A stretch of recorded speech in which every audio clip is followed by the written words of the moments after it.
Darkness cannot drive out darkness. Only light can do that. Hate cannot drive out hate. Only love can do that, said Martin Luther King.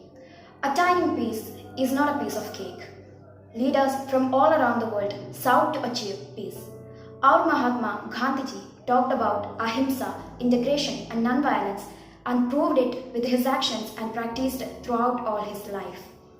An eye for an eye only makes the whole world blind is the most precise definition of violence given by him.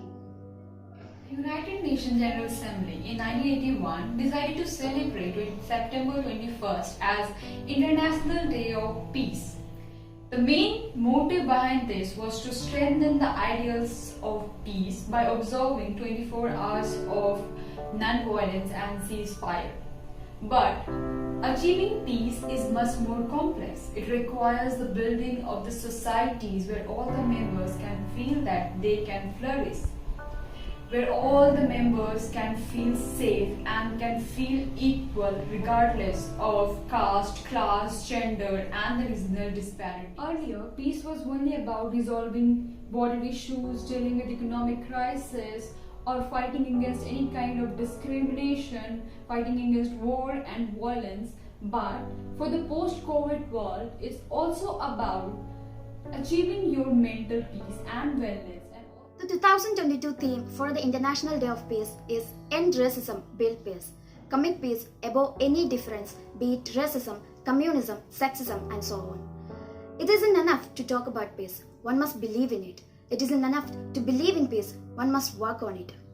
I welcome all of you to the words of students from PCGL of Miranda House about peace, and let's together attain peace and prosperity. Peace, according to me, is living in harmony in today's world where we are living with so much differences and constraints, but we should always try to accommodate the ideas and choose a middle path, not only to create a safe atmosphere for the present generation, but also to create a secure and a peaceful future for the future generation. So peace, according to me, is a life where you can do the little things that you love to do, where no one comes to obstruct you and no one comes to impose their opinions onto you. That is peace for me. For me, peace is self-realization, self-enlightenment and the spiritual connection with the omnipresent abstract form of God. Peace to me in the truest sense means having my favorite lunch coupled with my favorite Netflix show. But if I speak in a more broader sense, it means having our own little spaces, our own zone where we feel safe, comfortable and respected. Martin Luther King essentially talked about two pathways. One is compassion, the other one is peace. Both of them are pretty much linked.